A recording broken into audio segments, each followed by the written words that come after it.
Praise lord. Praise lord. దేవుని నామం చొప్పున దేవుడు ప్రతి ఒక్కరిని ఆశీర్వదిస్తూ దినదిన వాక్యంలో ఆయన మనతో మాట్లాడుతున్నటువంటి మాటలను బట్టి ఆయనకి స్తోత్రాలు చెల్లించుకుంటూ మీ అందరికీ నా వందనాలు చెల్లించుకుంటూ ఉంటున్నాను. ఈ దినాంశాన్ని మనం చూసుకున్నట్లయితే దేవుని స్వరము, దేవుని మెల్లని స్వరము. యోహాను రాసిన పత్రిక 10వ అధ్యాయం 10వ వచనాన్ని చూసుకున్నట్లయితే 2 మాటలు, దొంగతనమును హత్యను నాశనము చేయుటకు వచ్చును. దొంగ హత్యను దొంగతనము చేయుటకు నాశనము చేయుటకు వచ్చును, కానీ మరి దేనికిని రాడు. జీవము కలుగుటకును అది సమృద్ధిగా కలుగుటకును, జీవము కలుగుటకు అది సమృద్ధిగా కలుగుటకు నేను వచ్చితినని మీతో నిశ్చయముగా చెప్పుచున్నాను. నేను వచ్చి ఉన్నాను నిశ్చయముగా మీకు జీవము కలుగుటకు అని మాట్లాడుతూ ఉంటున్నాడు దేవుడు. ఉదాహరణగా మనము కొన్ని విషయాలను, కొన్ని అధ్యాయాలను చూసుకున్నట్లయితే యేసు తెల్లవారుజామున మిక్కిలి నిమ్మలము గల సమయములో ఆయన దేవునితో మాట్లాడుతూ ఉంటాడు, దేవునితో ప్రార్థిస్తూ ఉంటాడు.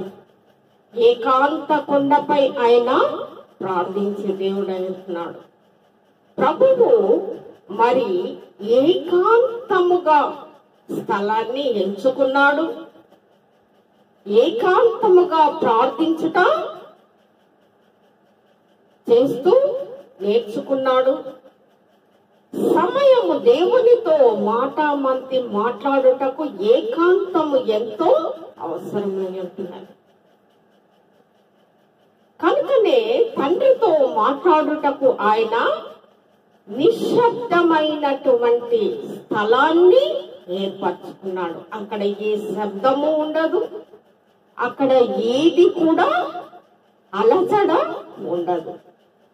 కనుక అలాంటి నిశ్శబ్దమైన స్థలములో దేవునితో కుమారుడు ప్రార్థిస్తూ ఉంటున్నాడు.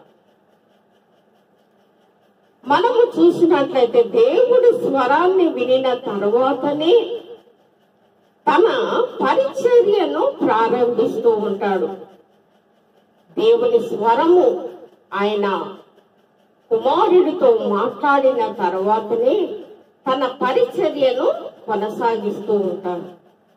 ఎవరైనా పరిచర్య చేయిచూ ఉన్నప్పుడు మొదట ప్రార్థన చేస్తూ ఉంటారు.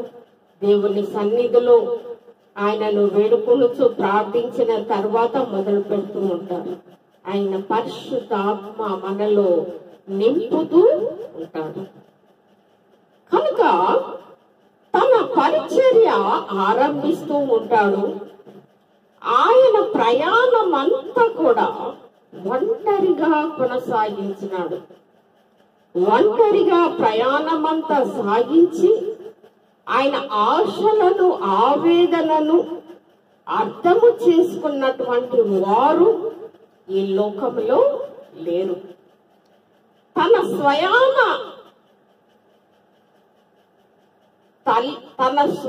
అన్నతమ్ములే తనను నమ్మలేకపోయి ఉన్నారు. తన ప్రభువు అని నమ్మలేదు. అతను చేస్తున్నటువంటి అవన్నిటిని చూసి వారు అతను ఏందో అని అతను ఒక వ్యతిరేకంగా ఆలోచిస్తూ ప్రభువుని వాళ్ళ మనసులో తలంచుకున్నారు. కానీ ఈయన ప్రభువు ఈయన అని అర్థం చేసుకోలేకపోయారు. చూడండి, ప్రభువు చేసే క్రియలు కానీ, ఆయన చేసే అద్భుతాలు కానీ, ఆయన మాటల్లో జీవం ఉన్నది. ప్రతిదీ చూస్తూనే ఉంటున్నారు, నమ్మలేకపోతూ ఉంటున్నారు. అదే అక్కడ నువ్వు నమ్ముట నీ వలన అయితే సమస్తము సాధ్యమే అని వాక్యములో రాయబడి ఉన్నది. కనుక స్నేహితులను ఆయన ఏర్పాటు చేసుకున్నటువంటి వారందరూ కూడా నమ్మలేక ఏకాంత కుమారుడి లక్ష్యాన్ని అర్థం చేసుకోలేకపోయారు. ఆయన ఏకాంతంగా ఉండేటటువంటి ఆయనను అర్థం చేసుకోలేక పోయి ఉంటున్నారు. ఒంటరిగా ఉన్న సమయంలోనే యేసు తన పరలోకపు తండ్రితో తనకున్న గాఢమైన అనుబంధాన్ని అనుభవించాడు. తండ్రితోనే తను అనుభవించాడు. ఆయన మాటల ద్వారా ఏకాంత ప్రదేశంలో మరి గడిపినట్లుగా మనం చూస్తూ ఉంటున్నాము. ఎక్కువ సంబంధము తండ్రితోనే ఉన్నది ఆయనకి. మరి విసుగు పుట్టించే నిశ్శబ్దమైన తన తండ్రితో అక్కడ విసుగు కలిగించేటటువంటి శబ్దాలు ఏది లేకుండా ఎంతో ప్రశాంతమైన వాతావరణంలో తండ్రితో మాట్లాడుతూ ఉంటున్నాడు. చూడండి ఎంత గొప్ప దేవుడు. తను లోకం కంటే తండ్రితో ఎక్కువగా ప్రార్థించినాడు. ప్రతి ఒక్కరికి మాదిరికరంగా నేనే ప్రభువును నన్ను పంపించినాడు అని, నేను తప్ప మరొక దేవుడు లేడని ఆయన ఎన్నిసార్లు చెప్పినా మరి వినుట లేదు. కనుకనే మనము చూస్తున్నట్లయితే ఆయన ఎన్ని కష్టాలు నష్టాలు అనుభవించినాడు. నమ్మనటువంటి ప్రజలు ఎంతో మంది నువ్వేనా దేవుడవి అని అసహ్యించుకున్నారు, ఉమ్మి వేసినారు, దుర్భాషలాడినారు, ఎన్నో చేసినారు. కానీ ఆయన మౌనముగా వహించినాడు. మౌనముగా వహించి తను జరుగుతున్నటువంటి అవన్నీ కూడా ఆయన అనుభవించినాడు. తండ్రితో ప్రార్థిస్తూ ఉన్నాడు. ఇక్కడ పడే బాధలు ఈ లోకములో భరిస్తూ ఉన్నాడు. మన కొరకై ఆయన రక్తము కార్చెను. ఆయన తరువాత ఎంతో ప్రార్థించిన తరువాత ఈ లోకాన్ని జయించి తండ్రి కుడి పార్శ్వమున కూర్చున్నాడు. ఈ లోకములో పడినటువంటి అనుభవాలు, బాధలు, ఏకాంత ప్రార్థన, తండ్రితో సావాసము, ఇవన్నీ కూడా తను చేసి చివరికి సిలువ వేయబడి జయించి లోకాన్ని తండ్రి కుడిపార్శ్వమున కూర్చున్నాడు. కానీ మనం ఎలా ఉంటున్నాము, ఈ లోకంలో ఎలా జీవిస్తున్నాము? ఆయనకి మాదిరికరంగా ఉంటున్నామా? ఆయన పడిన కష్టాలు బాధలు అనుభవిస్తూ ఉంటున్నామా? ఎలా జీవిస్తూ ఉంటున్నాము? ఒక్కసారి ఆలోచించుకోండి. నా జీవితంలో ఎన్నో కష్టాలు అనుభవించిన, ఎంతో సువార్తకు ఎన్నో ఊర్లు తిరిగి అన్నిటినీ భరించుకుంటూ నా దేవుడు ఒక్కడే ఉన్నాడు అన్నటువంటి ధైర్యముతోటి నేను నిలువబడి ఎలాంటి పరిస్థితులైనా ఎదుర్కొనచ్చు, కష్ట నష్టాలను, అయ్యగారు అనారోగ్య పరిస్థితి, ఇవన్నీ కూడా భరించుకుంటూ, కానీ సేవలో ఉన్నాము. కానీ ఆయనకు అద్భుత ఆరోగ్యాన్ని కూడా దేవుడు దయచేసినాడు. ఇవన్నీ భరించుకుంటానే వచ్చి ఉన్నాను కనుక ఈ లోక కష్టాలు, బాధలు, నిందలు ఎన్ని ఏ విధముగా ఉంటాయో మనకు తెలిసినటువంటి విషయమే. అనేక సేవకులకు, సేవకురాళ్లకు ఇవన్నీ కూడా తెలిసినటువంటి విషయమై ఉంటున్నది. కనుక చివరకు ఈ యొక్క సిటీలో ఒక గ్యారిసన్ వెస్లీలో పనిచేస్తున్నారు. కానీ మీరు అనుకోవచ్చు మీ సొంతగా ఉన్నారా అని. కానీ చర్చిలో చేస్తూ ఉంటున్నాం కనుక అక్కడ ఇద్దరు చేస్తారు కనుక ఆ విధంగా సేవను కొనసాగిస్తూ పడినటువంటి బాధలు దేవుడు స్వస్థతలను దయచేస్తూ కొనసాగిస్తూ ఉంటున్నాడు. లోకం అంటే ఈ విధముగా ఉంటున్నది. ఈ విధముగా ఎన్నో అనుభవించక తప్పదు అని ఉదాహరణగా చెప్పుతూ ఉంటున్నారు. కనుక మనము ఏ రీతిగా ఉంటున్నామో ఒక్కసారి చూసినట్లయితే ఏకాంత ప్రదేశాలలో మరి ఏ రీతిగా ఉన్నటువంటి యేసేపును మనము చూసుకున్నట్లయితే తన వారు, తన అన్నలు తనని ఒక ఎడారి ప్రదేశంలో ఒక బావిలో గోతిలో పడవేసినారు. అతనంటే వారికి అసూయ, ద్వేషము, కపటము ఇవన్నీ లోకంలో ఇంకానే పాతుకొని పోతూనే ఉంటున్నాయి కనుక అదే రీతిగా ఆ దినాలలో అతనిని గోతులో పడేసినప్పుడు తర్వాత కాలంలో అతడు ఐగుప్తును సింహాసనము మీద కూర్చునేంత గొప్ప వాడయ్యాడు. సింహాసనము మీద కూర్చునేంత గొప్పవాడుగా దేవుడు దీవించినాడు. ఒక కష్టము వెనక, ఒక బాధ వెనక దేవుడు దీవెనలు, ఆశీర్వాదములను దాచి ఉంచుతాడని మర్చిపోకుడి. ఎంతటి కష్టం వచ్చినా భరించడానికి దేవుడు మనకు శక్తిని, బలాన్ని ఇచ్చి ఉంటున్నాడు కనుక అధైర్యపడక ధైర్యముతో ముందుకి సాగుడు. నువ్వు ఏకాంతంగా ప్రార్థన చేయాలన్నా నీ రూములో గడియపెట్టి నువ్వు ఏకాంతంగా దేవునితో ప్రార్థించము. నీ మొర దేవుడు ఆలకించిన దేవుడై ఉంటున్నాడు. ప్రతి విషయంలోనూ ఆయన మనకు జవాబిచ్చే దేవుడై ఉంటున్నాడు. నిన్ను ఆదుకునే దేవుడై ఉంటున్నాడు. నిన్ను పరిశీలించే దేవుడై ఉంటున్నాడు.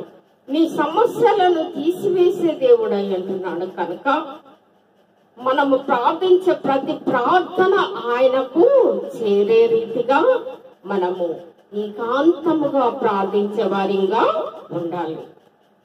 కనుక సింహాసనం మీద కూర్చుండే అవకాశం వచ్చినది. మోషే విషయాన్ని చూసినట్లయితే మోషే కూడా 40 సంవత్సరాల కాలము ఒంటరిగా ఎడారిలో నివసించాడు. ఏకాంతంగా ఒంటరిగా ఎడారిలో నివసించాడు. ఏకైక దేవునితో ఏకాంతాన్ని మోషే అక్కడే అనుభవించినాడు. ఆ ఎడారి ప్రాంతంలో, ప్రదేశంలో మోషే దేవునితో ఏకాంతముగా ప్రార్థించాడు, మాట్లాడినాడు. దేవుడు అద్భుతముగా మోషేను దీవించినాడు. కానీ మోషే ఏకాంతంగా అక్కడ అనుభవించి అద్భుతాలను సాధించాడు. చూడండి, ఏకాంతములో ఉన్నటువంటిది మనకు దేవుడు ప్రార్థనను నేర్పుతూ ఉంటున్నాడు. ఏకాంతముగా ఉంటే నీ ఫలితాలు ఏ విధముగా ఉంటాయో వాక్యము ద్వారా దేవుడు మనకు తెలియపరుస్తూ ఉంటున్నాడు. పెనియేలులో యాకోబు ఒంటరిగా దేవునితో పెనుగులాడి ఆశీర్వాదములను పొందాడు. యాకోబు తను ఒంటరిగా బయలుదేరినప్పుడు, చీకటి పడినప్పుడు, తను ఒక ప్రదేశంలో పండుకొని నిద్రిస్తూ ఉన్నప్పుడు, నన్ను ఆశీర్వదిస్తేనే నేను ఇక్కడి నుంచి కదలనని ఆయన దేవుని ద్వారా ఆశీర్వాదములను పొందుకున్నట్లుగా మనం చూస్తూ ఉంటున్నాం.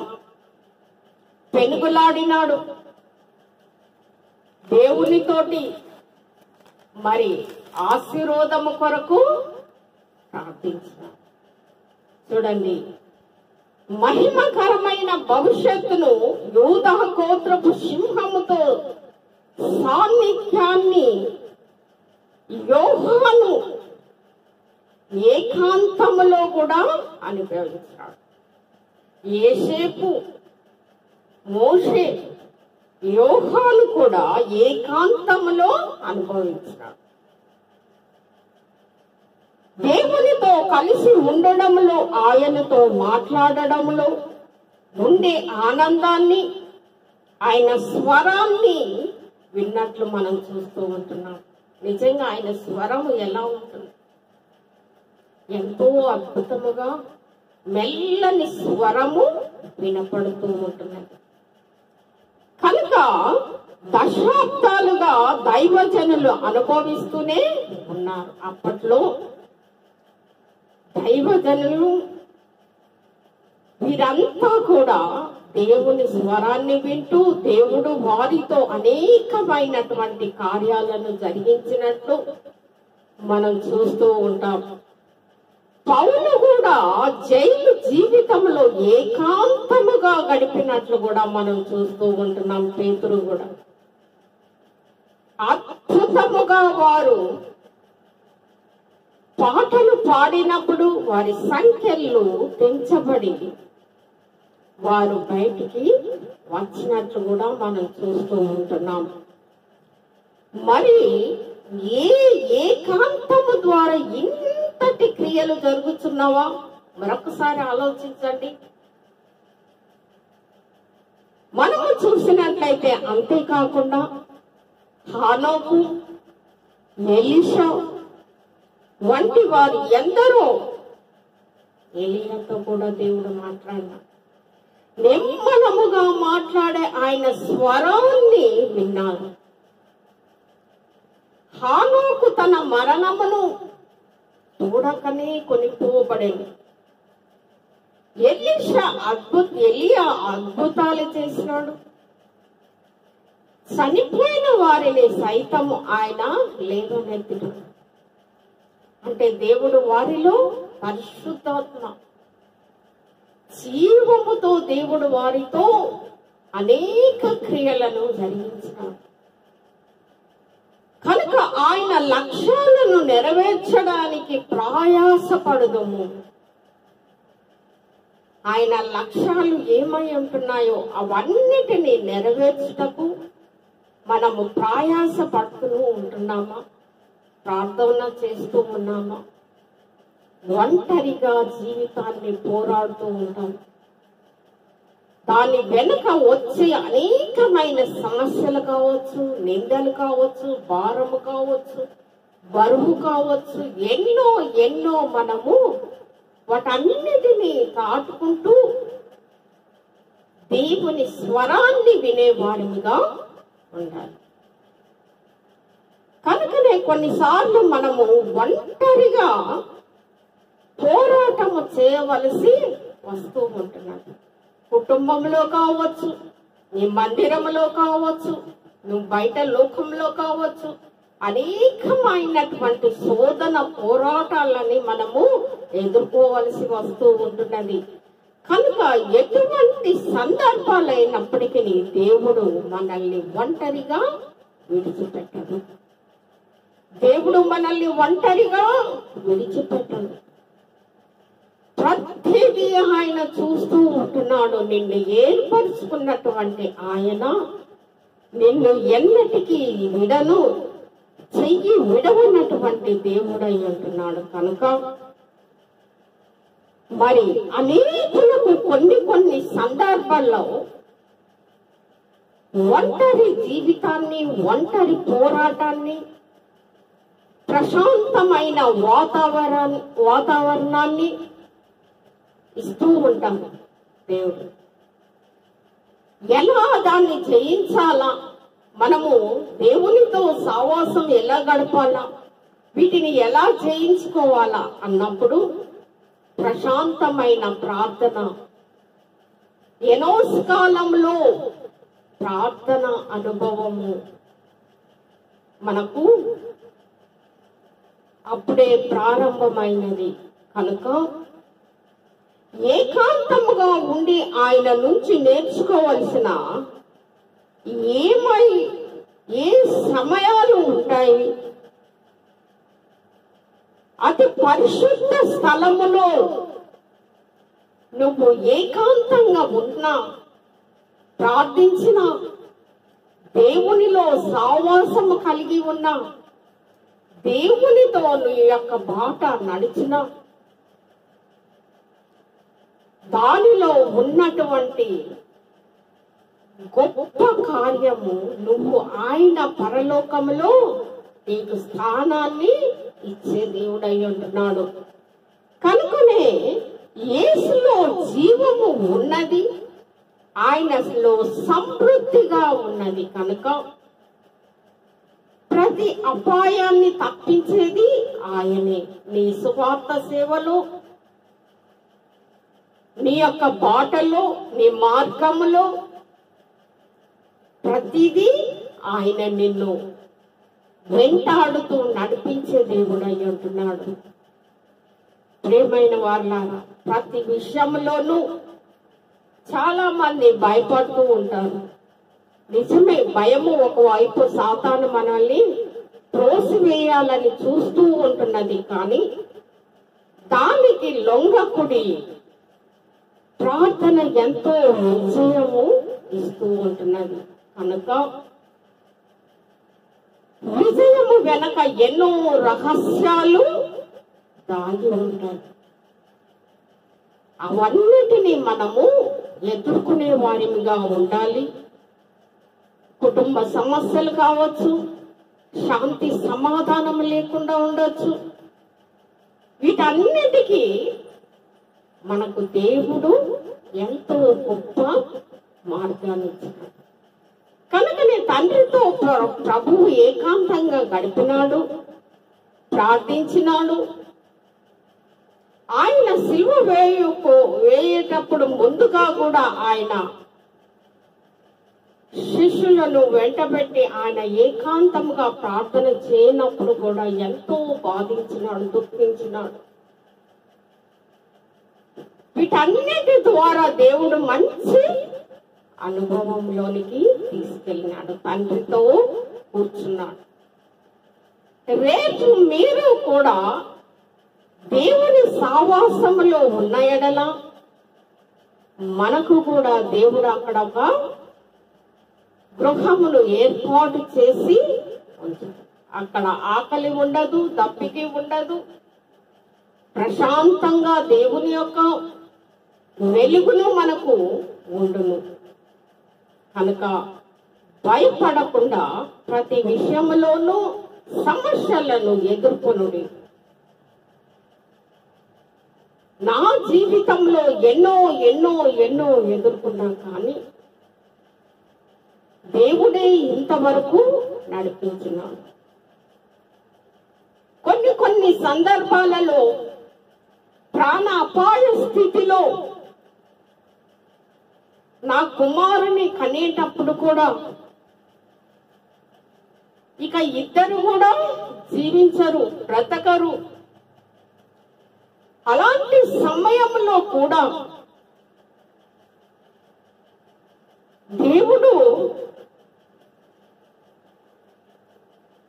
ఒక అద్భుత కార్యాన్ని జరిగించినాడు. మొదట బేబీని తీసినారు, తర్వాత సిజరీన్ అయింది కనుక కుట్లేసేస్తున్నారు. ఇక 3-4 రోజులు కళ్ళు తెరవలేదు. ఏమైంది, ఎక్కడున్నానని నా పరిస్థితి నాకే తెలియదు.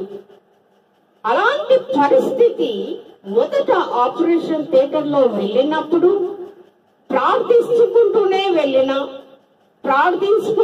ఉన్నా. తర్వాత సంగతి నాకు తెలియదు. తర్వాత దేవుడు ఇద్దరిని జీవం ఇచ్చి బ్రతికించినాడు. కనుకనే దేవా, నేను ఏమిచ్చి నీ రుణమో తీర్చుకోగలను.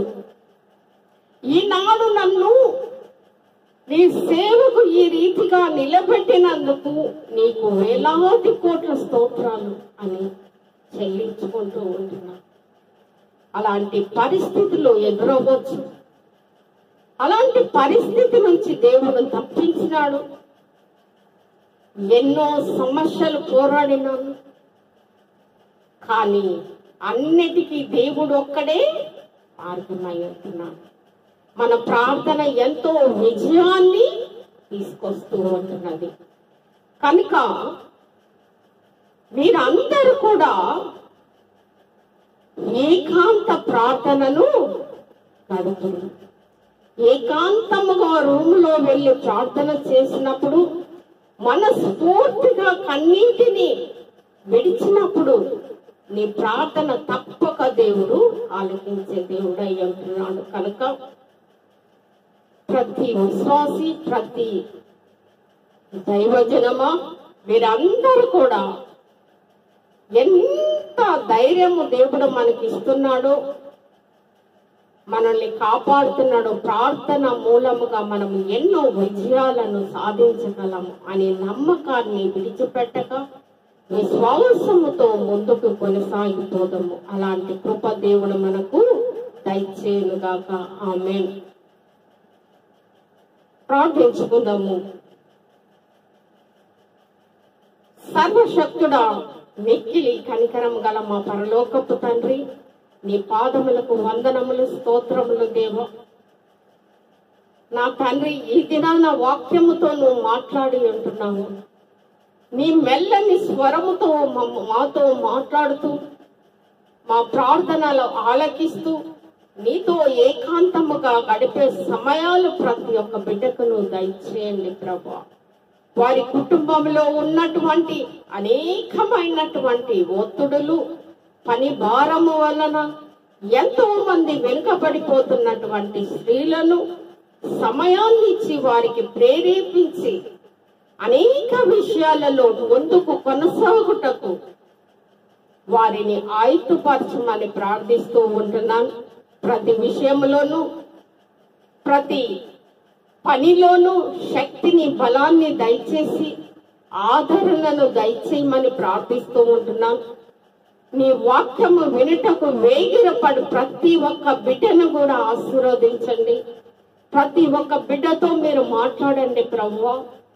మీరు ఎంతో ఉన్నతమైన స్థలములో నా ప్రభువా, ఏకాంత ప్రదేశములో నా తండ్రి మొరపెట్టుకునే ప్రతి ఒక్క వ్యక్తితో నువ్వు మాట్లాడే దేవుడు అయి ఉంటున్నావు. కనుక ప్రతి విషయంలోనూ ప్రభువా మమ్మల్ని ముందుకు నడిపించమని ప్రార్థిస్తూ ఉంటున్నాం. లోకంలో జరిగేటటువంటి అనేక సమస్యలు, అవును తండ్రి, ఎంతో మంది బిడ్డలు ఎన్నో రీతిలుగా పోరాడుతూ ఉంటున్నారు. కనుక మంచి ఆదరణను దయచేస్తావని, మంచి మాటను వారికి ఇస్తావని, వారిని దీవించమని, ఉద్యోగం లేని ప్రతి ఒక్క బిడ్డలను ప్రభువా శాంతి సమాధానమైన వార్త వినులాగున వారి చెవులకు మీరు మాట్లాడమని ప్రార్థిస్తూ ఉంటున్నాను ప్రభువా. నా కొరకు అని నేను ప్రార్థించుకోక ప్రభువా, ఇతరుల కొరకు కూడా ప్రార్థించే భాగ్యాన్ని దయచేసినావు. కనుక ఇతర కష్ట నష్టాల బాధలను, వారి శోధనలను ప్రభువా పరిశీలిస్తున్నటువంటి నేను అనేక విషయంలో నాయన కన్నీటి బాధతో, ఎంతో దుఃఖముతో వారి వైపు చూస్తున్నప్పుడు నా తండ్రి వారి అరుపులు వేదన అనేక రీతిలుగా బాధ కలిగిస్తూ ఉంటున్నది. కానీ ప్రభువా త్వరగా వారికి మంచి వార్తను దయచేయండి ప్రభువా. అవును తండ్రి, ఉద్యోగం లేక నిరుద్యోగం అనుకుంటా ప్రభువా తిరుగుతున్న ప్రతి ఒక్క బిడ్డ వారి కష్టాలు ఎన్నో ఉంటున్నాయి ప్రభువా. వారి బాధను అర్థం చేసుకునేది నీవే ప్రభువా. ప్రతి విషయంలో వారిని ఆదరించండి. వారు పోరాటానికి జయాన్ని దయచేయమని ప్రార్థిస్తూ ఉంటున్నాను. ఈ లోకము అనేటువంటిది ఎన్నో సమస్యలతో నిండుకుని ఉన్నది ప్రభువా. శాంతి సమాధానము కరువైపోతూ ఉంటున్నది. మరి యవన బిడ్డలను వారి మొరను ఆలకించలాగన వారు చేస్తున్న పోరాటంలో మీరు ఉండండి, విజయాన్ని దయచేయమని మరొకసారి వేదన బాధతో ప్రార్థిస్తూ ఉంటున్నాం. మా మొరలు ఆలకించండి, మా ప్రార్థన ఆలకించండి. ప్రతి ఒక్క బిడ్డకు మంచి జరగలాగన సహాయం చేసి నీ కృపను అందించమని ప్రతి కుటుంబాన్ని ఆశీర్వదించండి ప్రభువా. ప్రతి కుటుంబంలో మీరుండండి. వారు బాధలో, కష్టాల్లో, అనారోగ్యంలో ఉంటున్నారా ప్రభువా, అటు వారిని విడుదల దయచేయమని ప్రార్థిస్తూ ఉంటున్నాను. అనేకులు నా ప్రభువా సమస్యలతో సమాధానము లేక సతమతమైపోతున్నటువంటి ప్రతి ఒక్క బిడ్డను ఆదరించండి ప్రభువా. శాంతి సమాధానం లేని చోట శాంతి సమాధానాన్ని దయచేయమని మా ప్రభువు మా రక్షకుడైన యేసుక్రీస్తు నా పేట అడిగి వేడుకొంచున్నాము తండ్రి. ఆమేన్. ఈరోజు విన్న వాక్యమును సబ్స్క్రైబ్ చేసుకోండి, లైక్ చేసి ఇతరులకు షేర్ చేయండి. మరొక్కసారి మీ అందరి కొరకు ప్రార్థిస్తూ ఉంటాను. ఆమేన్.